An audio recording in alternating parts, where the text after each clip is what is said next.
আজকে আমি আপনাদের সামনে যে বিষয়টা নিয়ে আলোচনা করব সেই বিষয়টা হচ্ছে মৃত্যু। অর্থাৎ মৃত্যু এটা এমন একটা জিনিস কাহারও জানা নাই কখন কিভাবে কোথায় আসবে। দুনিয়াতে অনেকগুলো বিষয় রয়েছে যে বিষয়গুলো নিয়ে আমরা কিছু নাস্তিক রয়েছে, নাস্তিকদের সঙ্গে আমাদের মিলখানা অর্থাৎ মিলে না,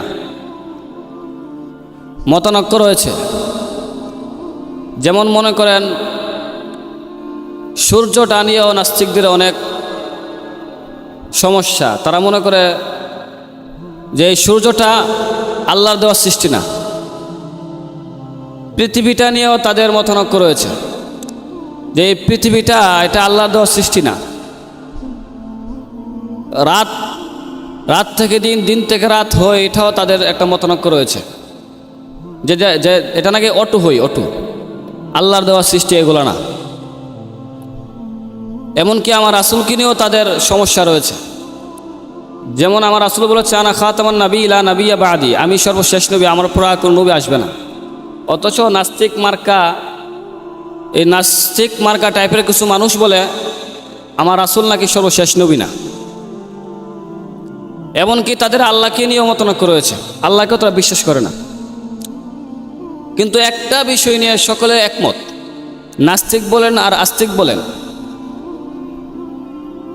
ইহুদি বলেন আর খ্রিস্টান বলেন, নাসারা বলেন আর বৌদ্ধ বলেন, হিন্দু বলেন আর মুসলিম বলেন, সকল লেভেলের মানুষই একটা বিষয় নিয়ে একমত যে এই মৃত্যু সকলের জন্য অনিবার্য। এই মৃত্যুটা সকলের জন্যই অনিবার্য। এই মৃত্যু থেকে কেউ বাঁচতে পারবে না। এই বিষয়টা নিয়ে সকলেই একমত যে আমরা বাঁচতে পারবো না, মৃত্যু আসবেই। আপনি যেখানেই থাকেন, আসমানে থাকেন আর জমিনে থাকেন, যেখানেই থাকেন মৃত্যু আসবে। মৃত্যু এমন একটা জিনিস কাউকে ছাড় দেয় না ভাই, কাউকে ছাড় দেয় না। মৃত্যু সকলের জন্য সমান। রাজা বাদশাহ, ধনী গরিব, ফকির মিসকিন কাউকে চিনে না, মৃত্যু কাউকে চিনে না। সকলের জন্য মৃত্যু সমান, সকলের জন্য সমান। মৃত্যু এমন একটা জিনিস। আপনার রাত্রে ঘুমাইছেন, সূর্য উদিত হয়েছে সকালবেলা, আপনার চোখ নাও মেলতে পারে। এই রাত্রিটা হতে পারে আপনার জীবনের শেষ রাত্রি, এই দিনটা হতে পারে আপনার জীবনের শেষ দিন, এই সকালটা হতে পারে আপনার জীবনের শেষ সকাল। আপনি খানা খাইতে বসছেন, প্লেটে নিয়ে খানা খাইতে বসছেন, লুকমা মুখে দেওয়ার আগে আপনার জীবনের শেষ দরজায় মালাকুল মউত আসতে পারে। কাউকে বলে আসবে না মৃত্যু, কাউকে না। মৃত্যু এমন একটা জিনিস আপনার নামটাও চেঞ্জ করে দিবে। আপনি মরে দেখেন, আপনার নাম নিয়ে কেউ ডাকবে না। আপনার নামের পরিবর্তে লাশ নামটা হয়ে যাবে, লাশ। যেমন আমি ইয়াজুল ইসলাম ইয়ামিন, আমি মৃত্যুবরণ করি, আমার নামও থাকবে না, ইয়াজুল ইসলাম ইয়ামিন কেউ ডাকবে না। সকলে বলবে লাশটাকে ঘর থেকে বের করো, এই লাশটাকে ঘর থেকে বের করো, এই লাশটার গোসলটা করাও, জীবনের শেষ গোসল লাশটাকে করে দাও। আমার নাম হয়ে যাবে তখন লাশ, ইয়াজুল ইসলাম ইয়ামিন কেউ ডাকবে না, কারো নাম নিয়ে কেউ ডাকবে না, লাশ হয়ে যাবে। মৃত্যু এমন একটা জিনিস ভাই। কত মানুষকে তো আমরা জানাজা পড়েছি, কত মানুষের জানাজা তো আমি পড়েছি, কত মানুষের জানাজায় আমরা শরীক হয়েছি।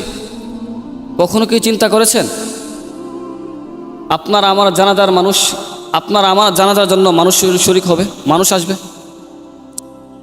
কত মানুষের জানাজার ইমামতি আমি করেছি। কখনো কি ভেবেছেন আমার ইমামতি করার জন্য কত মানুষ আসবে? মৃত্যু এমন একটা জিনিস ভাই, কাউকে চিনে না, কাউকে না। প্রত্যেকটা মানুষের জন্যই মৃত্যু অনিবার্য। প্রত্যেকটা মানুষের জন্য। আজকে আমাদের চলাফেরা, আমাদের ভাব ভঙ্গিমা, আমাদের স্ট্যাটাস দেখে মনে হয় আমরা মৃত্যুবরণ করব না, তাই না?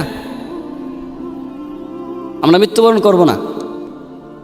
বাড়ি গাড়ি অট্টালিকা ধন সম্পত্তি এমনভাবে আমরা জোগাড় করছি, মনে হয় যে আমরা এই দুনিয়াতে চিরস্থায়ী বাসিন্দা। অথচ আমরা হচ্ছে এই দুনিয়ার একটা মুসাফির। এই দুনিয়ার আমরা একজন মুসাফির মুসাফির মুসাফির আমরা। দুনিয়া কাউকে থাকতে দেয় না, সবাইকে বের করে দিবে, সবাইকে। অথচ আমাদের চলাফেরা ভাব ভঙ্গিমা দেখে মনে হয় না যে আমরা মৃত্যুবরণ করব, ঠিক না? আমরা যে এই দুনিয়া থেকে চলে যাব এটা আমাদের মনে হয় না, মনে হয় না। মৃত্যু এমন একটা জিনিস ভাই,